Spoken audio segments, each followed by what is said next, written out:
in high school, I wrestled for Glencoe. Now, for anybody in the room that's wrestled before, I think we could all agree it's not an easy thing to do, right? It's a one-on-one sport, right? It's just you, as the picture shows, it's just you and one other person. You look good. If you fail, I was 5% body fat and just amazing.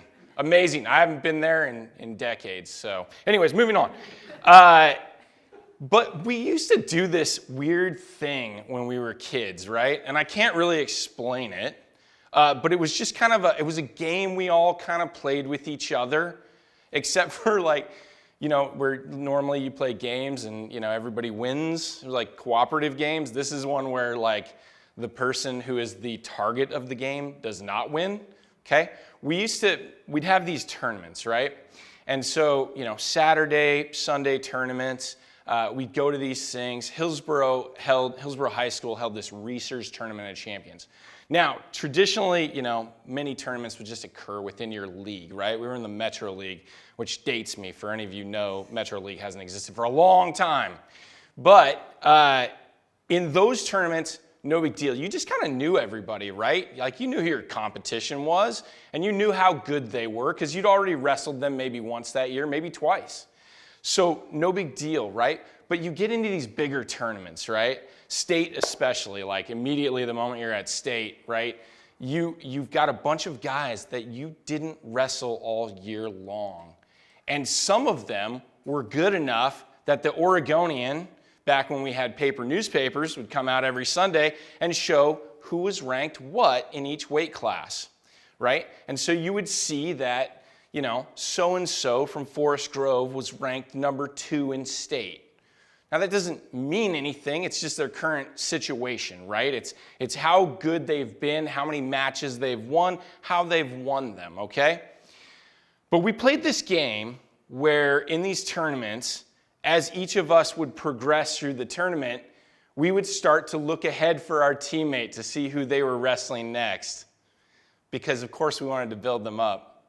No, we wanted to let them know, hey, dude, did you know you're wrestling the guy who's ranked number 3 in state next? Now, I know on the surface of it, that's probably useful information, but really all we're doing is trying to psych out our teammate, if you can believe that. What other sport does that, right? I can't think of a single sport where they're like, oh man, have you seen who you're about to go up against? That running back has you outweighed by 50 pounds. You're going to get pancaked. That doesn't happen. Okay.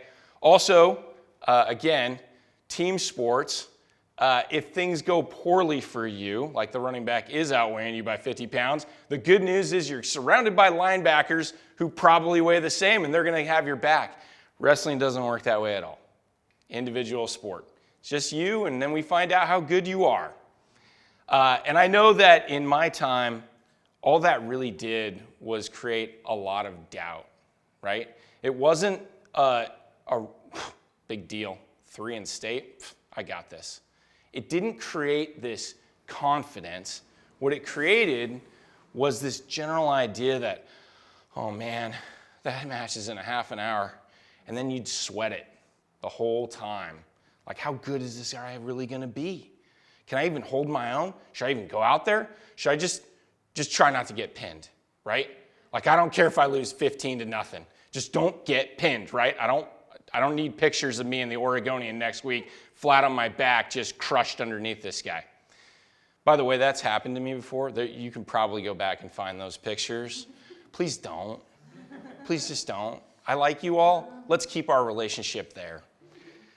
So, at any rate, doubt is it's one of those things, right? And it's not just in sports, right? We can have this kind of doubt creep into our lives all the time, right? So here's where we're going to enter into what we're talking about today. Gideon from Judges. Now, looking at Gideon's life and story, it's easy to see him wrestling with some doubts and feelings of inadequacy, right?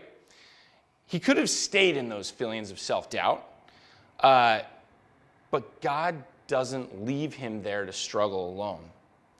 Throughout Gideon's story, we're going to see a God who comes alongside him and lifts him out of that doubt, kind of slowly, and it is slow, but surely God pulls him up. Now, Gideon's story can be an example to us on how to overcome our feelings of doubt, our feelings of inadequacy. And that's by turning to a God who loves us and wants what's best for us. So as we're going to explore Judges 6 through 8, which is a lot of material to cover, and I'm going to stay on point as much as possible because it's literally 3 chapters.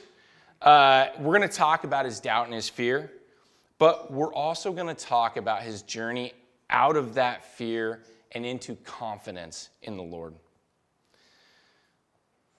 So Gideon's story really starts with the Israelites and their inability to faithfully trust and follow God. Now, anybody who's read Judges knows this is nothing new. There's no surprises here. They've been doing this cycle of sin throughout the entire book. They start off, they're trusting, they're worshiping God, times are good.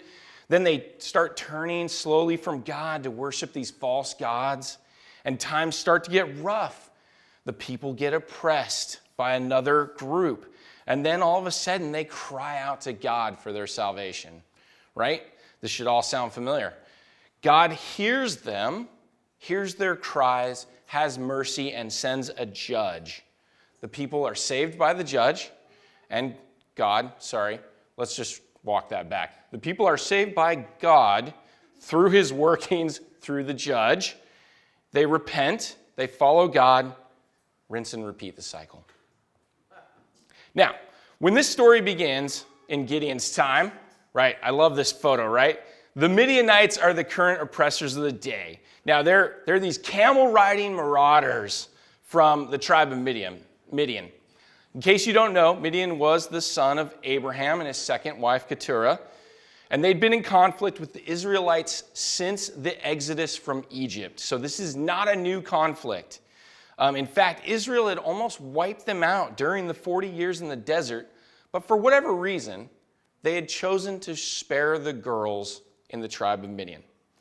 The Midians don't look like this. This is some amazing image I found in a Google search, which I just loved enough to put up here. I'm pretty sure they probably carried swords and other, war implements of the day. But so anyways, here we are much later from the Exodus, and the Midianites have now been raiding the Israelites for the last 7 years.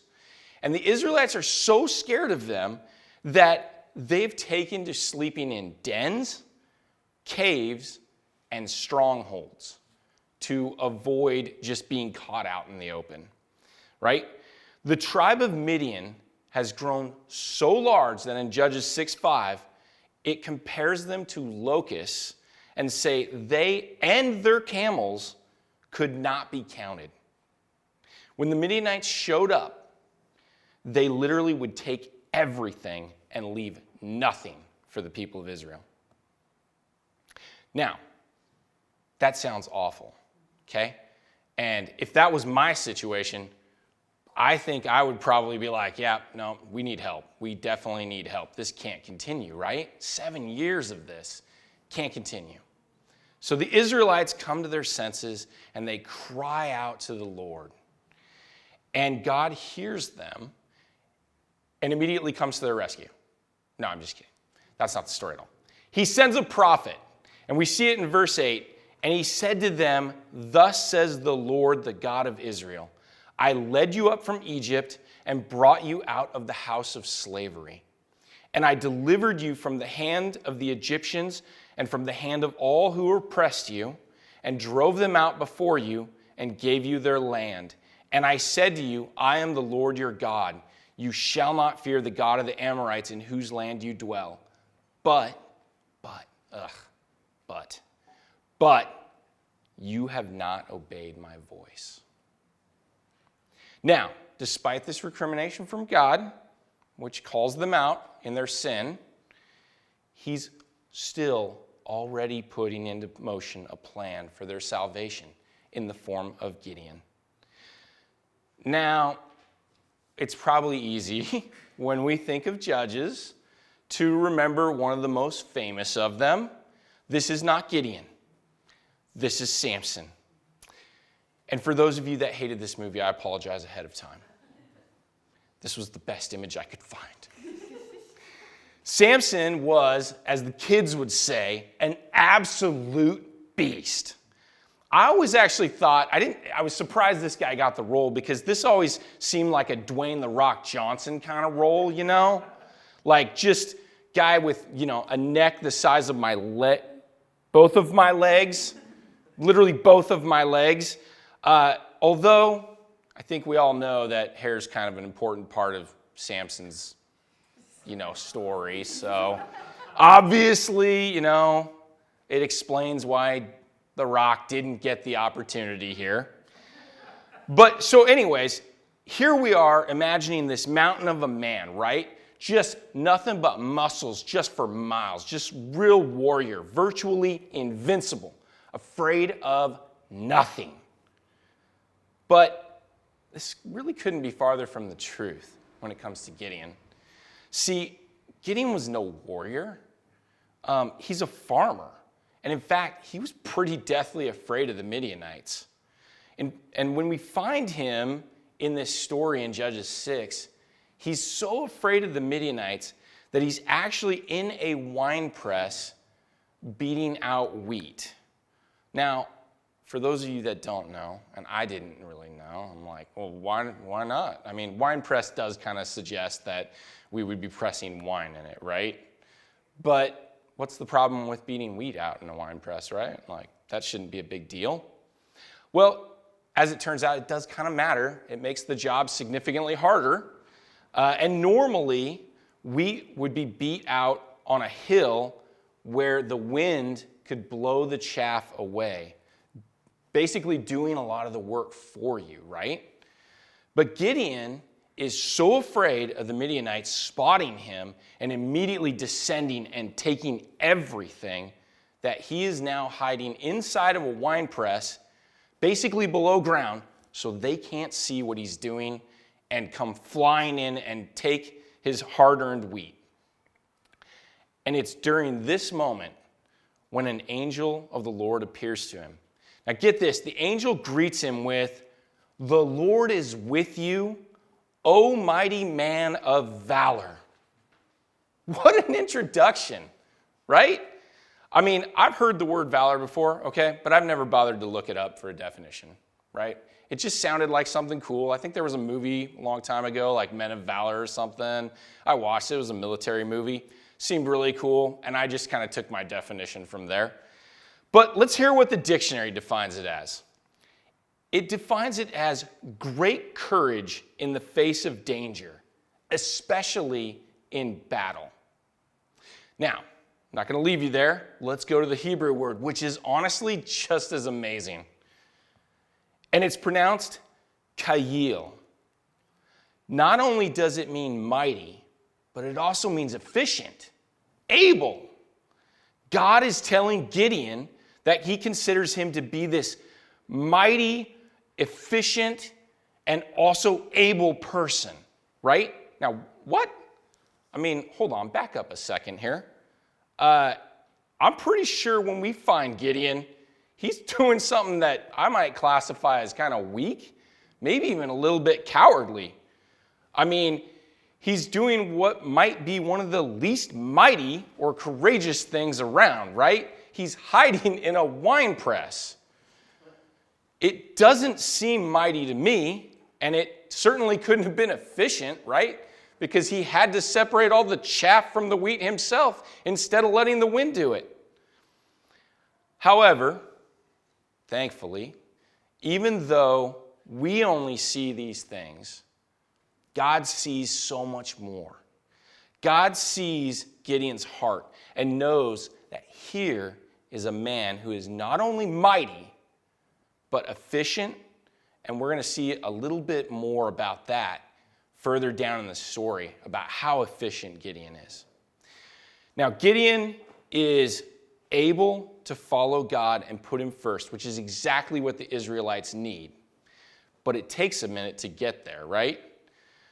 And in addition to the angel calling Gideon out as mighty and courageous, he also mentions something that honestly I think is even more important. Did you guys catch it? The Lord is with you. How awesome would that be to hear? Could you imagine, like you're just like hanging around and poof, angel of the Lord appears to you and said, God's with you. That's got to be a huge shot of confidence booster right there. I'm just saying, if it was me, I'd be like, yes, I've been waiting my whole life to hear that firsthand from an angel of the Lord. But Gideon doesn't seem to notice at all. Instead, he goes right into this questioning of whether God is really with them. And we see this in verse 13. And Gideon said to him, please, my Lord, I don't know if he said it this snarkily, okay? If the Lord is with us, why then has all this happened to us? And where are all his wonderful deeds that our fathers recounted to us, saying, did not the Lord bring us up from Egypt? But now the Lord has forsaken us and given us into the hands of Midian. So a couple things to note here. Number one, Gideon seems to forget what got them there in the first place. And that can often be the case for us too. We can completely ignore taking responsibility for our own mistakes, our own sins that put us in a bad situation. This is also kind of the typical response that we might all remember from our youth, kind of the equivalent of, it's not fair, without taking any ownership for our part in it. Also, secondly, Gideon seems to call into question whether God even cares for them. And that's pretty tough. I mean, have you ever found yourself doing the same things when times are tough? Asking, God, do you even care about me right now? That's so weird. I totally practiced this out and didn't think it was going to hit me like that. Can't you see all that I'm struggling with? I know for me that I have had those moments. And it's very easy to doubt God's plan for you when things aren't going the way you think they should. We can start to question whether we should just come up with our own plan, right? Let's just bag it. Whatever God's got, he can work that. We're going to go ahead and we're going to take control. We're going to get things back to normal, back to good, like they used to be. But we need to remember to hang in there, to trust in God, because his plans for us are always for our good. The tough times refine our faith and force us to lean on him when we might instead lean on our own power. All right, back to Judges. And in this moment, God directly responds to Gideon's objection in verse 14. And the Lord turned to him and said, go in this might of yours and save Israel from the hand of Midian. Do not I send you? I love this statement because God's not letting up on the initial greeting. He's not giving up. He's not throwing the towel in.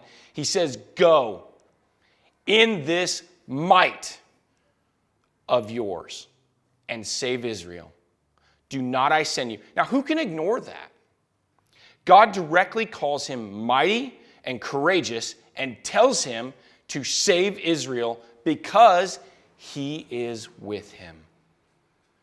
This should be a huge confidence boost. God's literally telling him, go, I'm with you. Romans 8:31 comes to mind here. If God is for us, who can be against us? Now, obviously, Gideon didn't have the benefit of that verse at the time, but for us, it rings so true. If God is with us, what worldly might could possibly stand against us? Now, unfortunately, Gideon doesn't even seem to understand what's happened. He responds in a weak way with an excuse for why he just won't measure up in verse 15.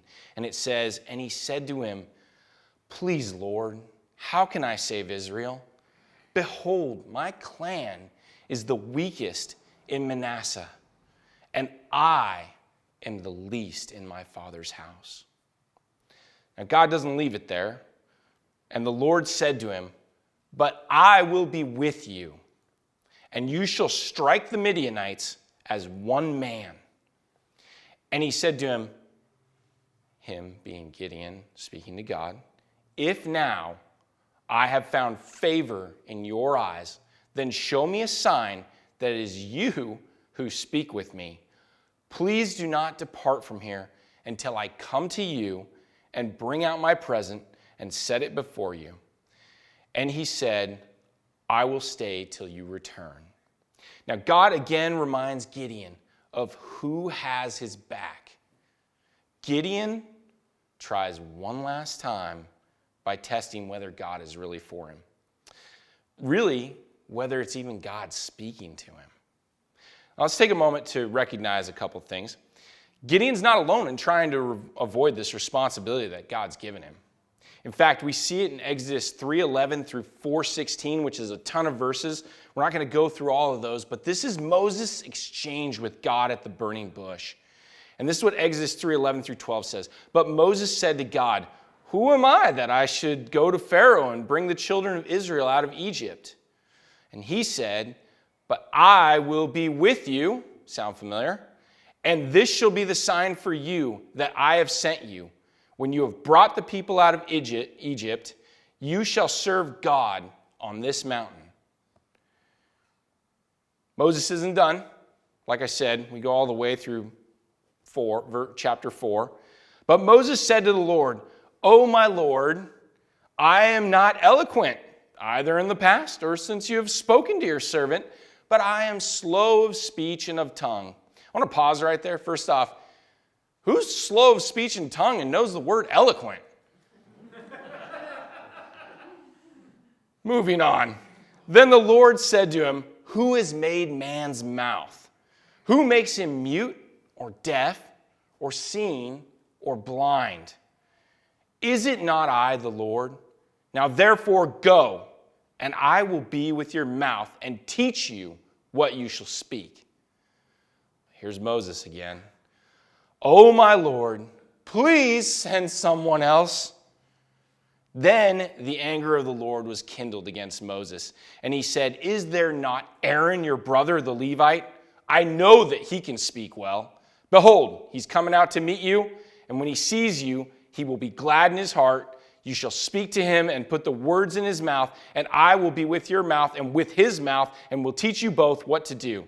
He shall speak for you to the people, and he shall be your mouth, and you shall be as God to him." Whew.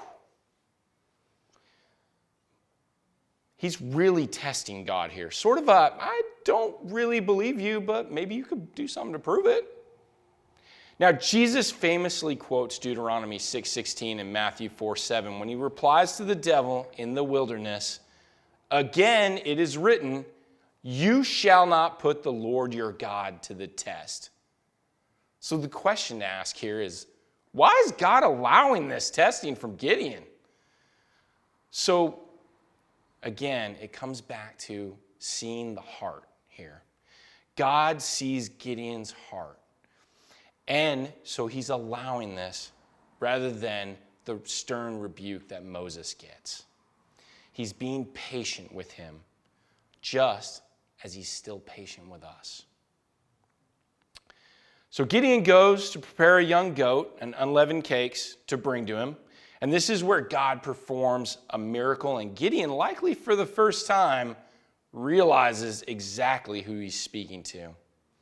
Judges 6:20 through 22. "And the angel of God said to him, 'Take the meat and the unleavened cakes and put them on this rock and pour the broth over them.'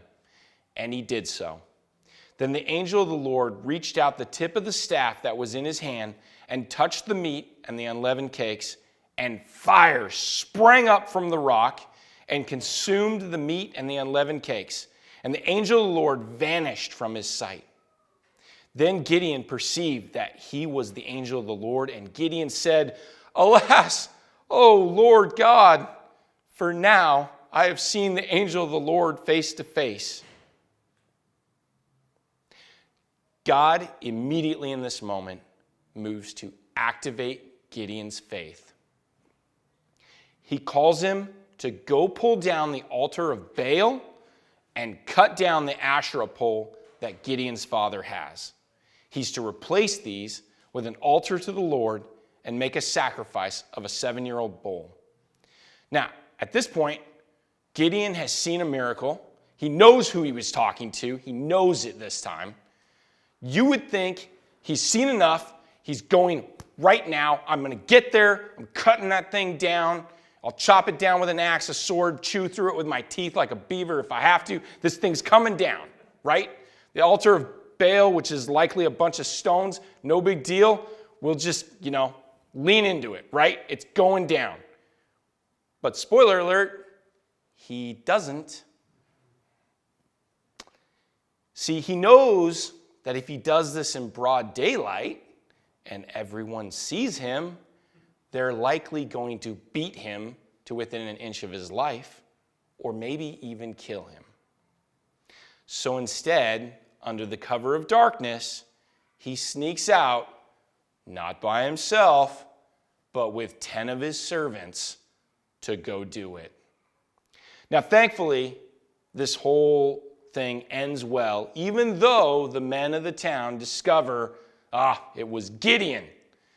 See, they call for his death, but his father, Joash, all of a sudden seems to find his faith in God and points out to the townspeople that if Baal is God, then he can fight for himself.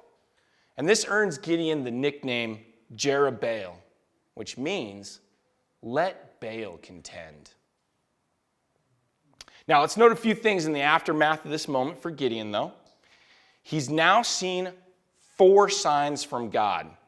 First, he sees the prophet that God sent to talk to the people, right? There's an angel that God sent to talk to him, and God burns up Gideon's offering of goats, cakes, and broth. And our recent one, the altar and the pole are torn down, and Joash finds his faith and defends Gideon's actions for God. Now, one would think, or I would at least think, that Gideon would finally have found some confidence and start to believe that God is for him. It's not a joke. This is real stuff. Ready to stop doubting himself and God's plan for him. Unfortunately, he's not done yet. At this point, all of Gideon's enemies, all these Midianites, Amalekites, and the people of the east, which the Bible doesn't really explain, but it sounds like there's a ton of them. They've all amassed together in the valley of Jezreel. And Gideon has also called on the Israelites, including the tribes of, and bear with me here, Abiezer, Manasseh, Asher, Zebulun, and Naphtali, and they all show up to meet him. Now, this would have been more than 32,000 people to fight. Gideon should have felt an amazing swell of confidence, seeing another of God's miracle that the people respond. The people that up till now have been worshiping Baal and Asherah, all of a sudden are kindled to show up in the moment and be a part of this great work. But, as the Bible said previously, Gideon thought of himself as being the least of the tribes and the least among his tribe. So he still has doubts. In Judges 6:36 through 40, we see then Gideon said to God, "If you will save Israel by my hand, as you have said," like, wait, what? Dude, seriously? But continue on, Gideon. "Behold, I am laying a fleece of wool on the threshing floor. If there is dew on the fleece alone, and it is dry on all the ground, then I shall know that you will save Israel by my hand, as you have said." And it was so. That should be good, right? No, it's not. When he rose early next morning and squeezed the fleece, he wrung enough dew from the fleece to fill a bowl with water. So not a little bit. This is not like, coincidentally, accidentally, this may have happened. Although, it's possible that Gideon saw it that way. So Gideon says to God, let not your anger burn against me. This sounds like all of a sudden, oh yeah, I kind of remember that burning bush thing, and when your anger burned against Moses, please don't let it burn against me.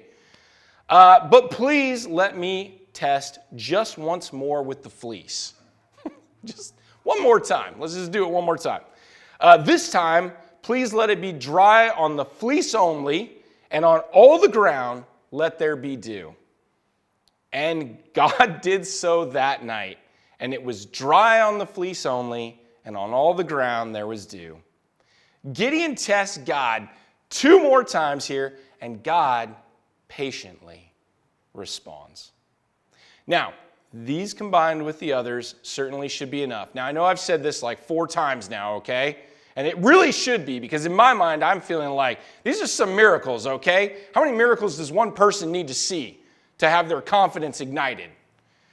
But it's not enough for Gideon. I know that the last time I saw food burned up was because it fell between the grates in my barbecue grill. It's no miracle. This is what happens when you're not careful when you're cooking for the family, okay? I don't know exactly what a fleece is, but I've never seen one dry or wet when the ground was the alternate, let alone any other clothing. So despite Gideon's testing of God, it's worth noting that he continues to follow God's plan, although it does seem a little bit reluctantly. We can be just like him in that sense, where our faith can waver from moment to moment. When times are good, praise Jesus. Having a rough week? Where is God? Doesn't he care about me? And it can be hard in the tough times to fully trust that God sees us and is with us. It can feel like he's so far away. Maybe something else is taking up all of his attention. Maybe I'm not worthy of his attention. Now, these thoughts can lead us to feel like I believe Gideon felt. Abandoned, not good enough, doubtful, unaware of his worth. It's a terrible headspace to be in. But we don't have to stay there. See, God alone defines our worth. This is really what Gideon needs to come back to. He needs to get to.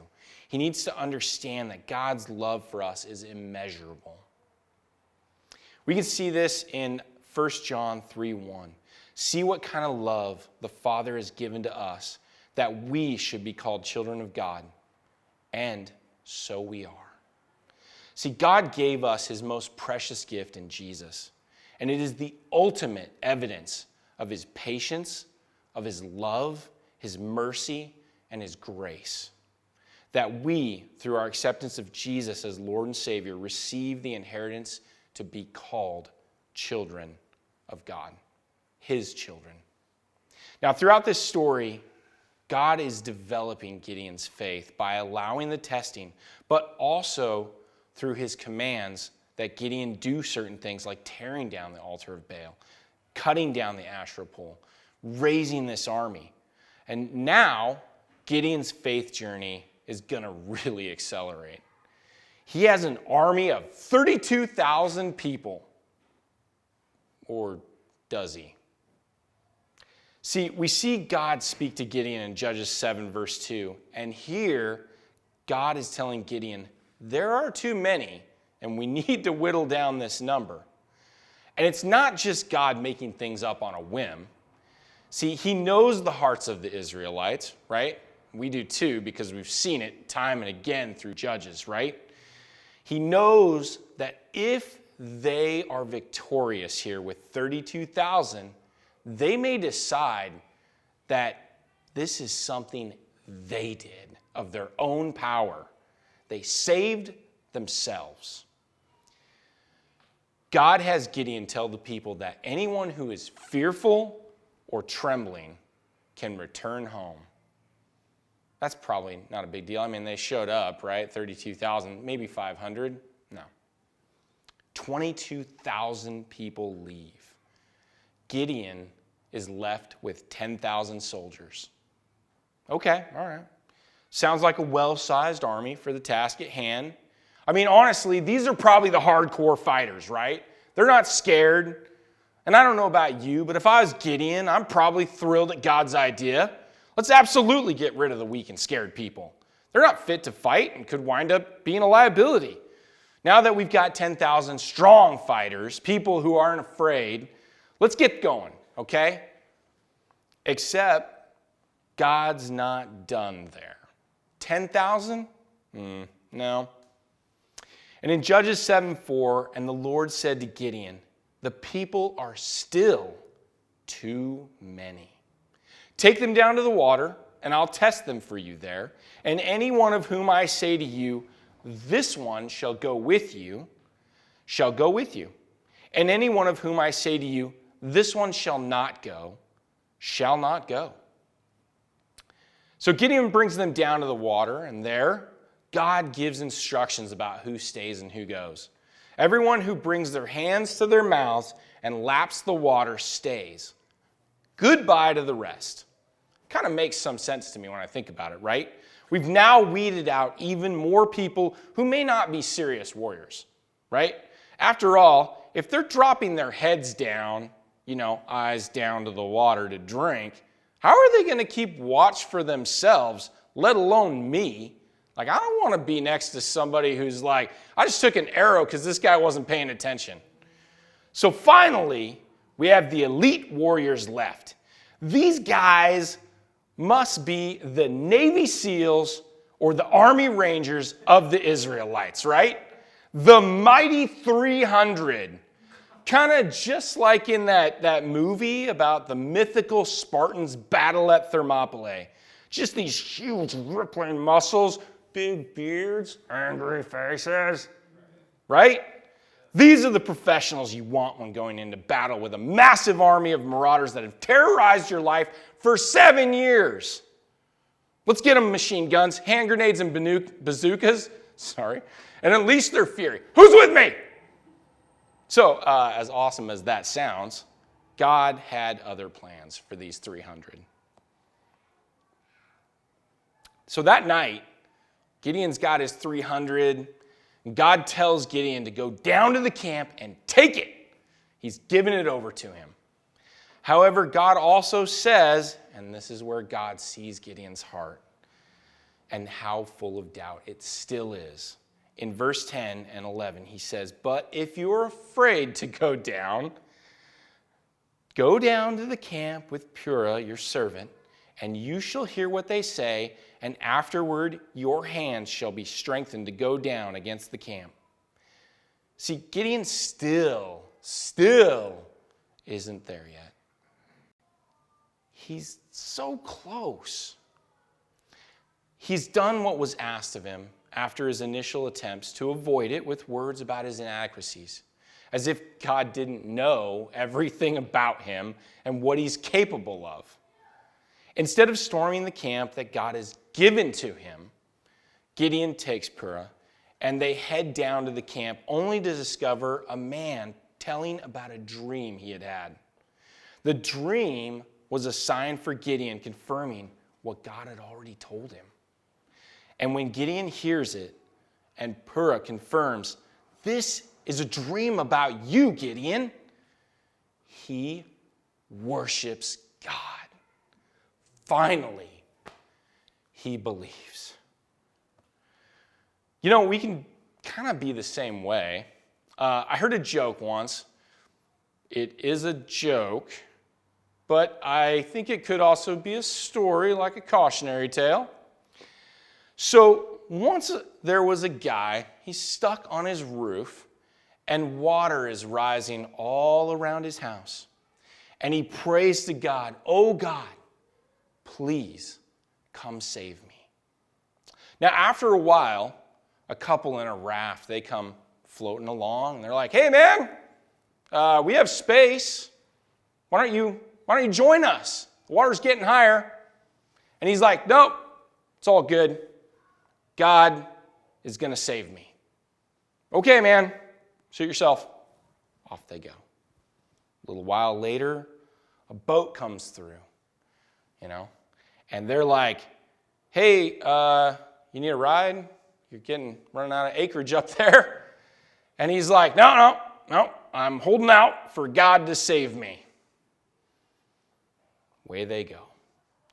Hours later, the water has pushed him to the very peak. He's at the top of the roof. There's nowhere to go here. And a helicopter comes along, and they drop this guy a ladder, and they're like, climb up the helicopter, and let's get out of here. And he is literally like, nope, can't do it.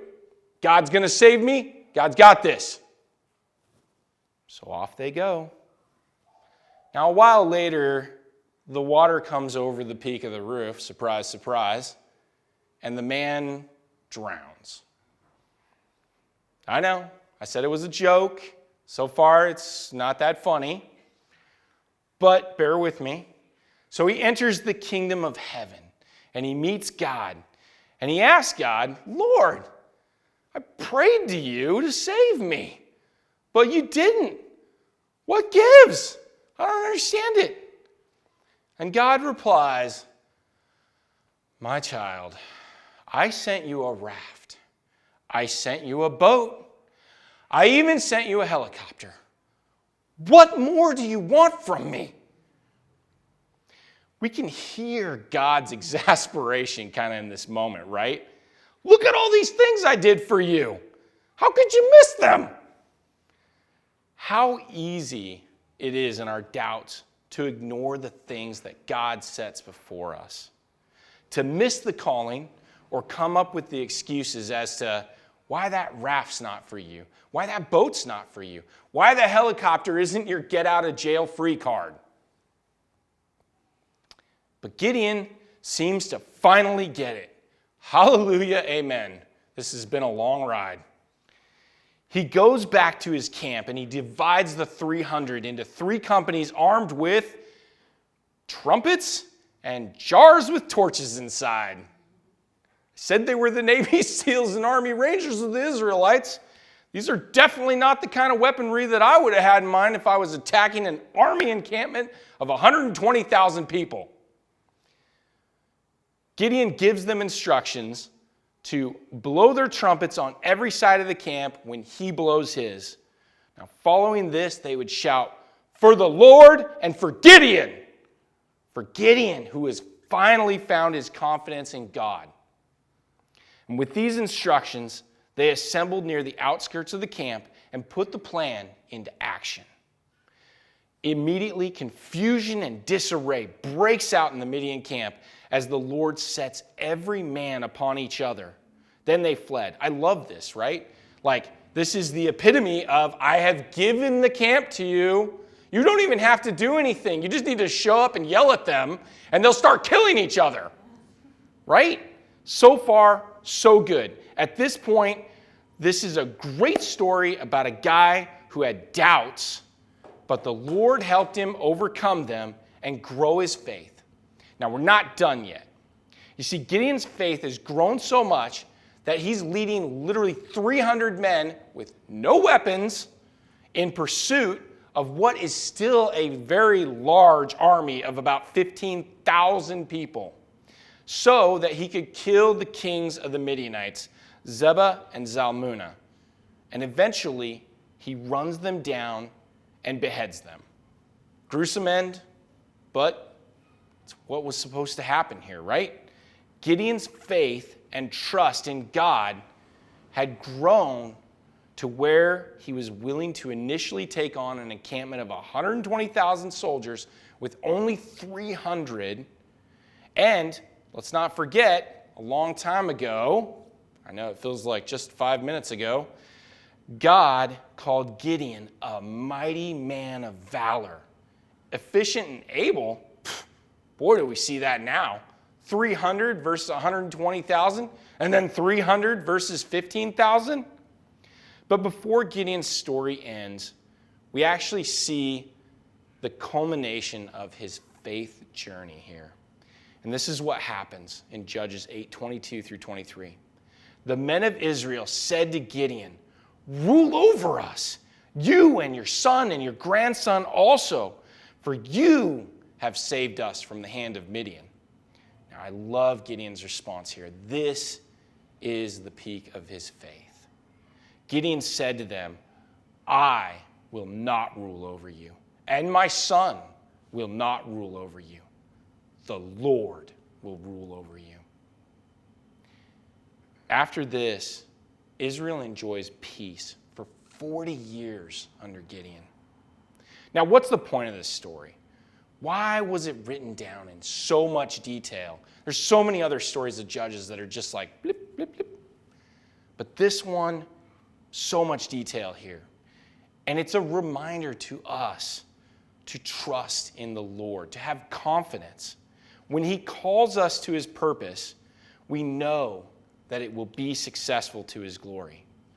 Now, we cannot put our label or definition of success here, so let's not let that trip us up. Okay, we all have an idea of what success would look like, but that's probably not necessarily God's idea. Maybe an event that you put a specific number on to define success is your idea of success. So I'm going to use tool time yesterday. Maybe in my heart, I was thinking, 50 kids, this is going to be awesome, right? However, God's idea of success could be as simple as a small heart-changing moment for one child that sees God's love for them through our actions. Now, this may seem small to us, but I think we can all agree that it's not. It's not small at all. And success here is defined as to the standards of our God. Success made perfect through us getting out of the way so he can work through us. Now, this doesn't mean that we're going to be without doubt and fear. I'm not saying that. Those emotions are human emotions. But we can't let ourselves stay there. See, our God is bigger than our doubts. He's bigger than our fears.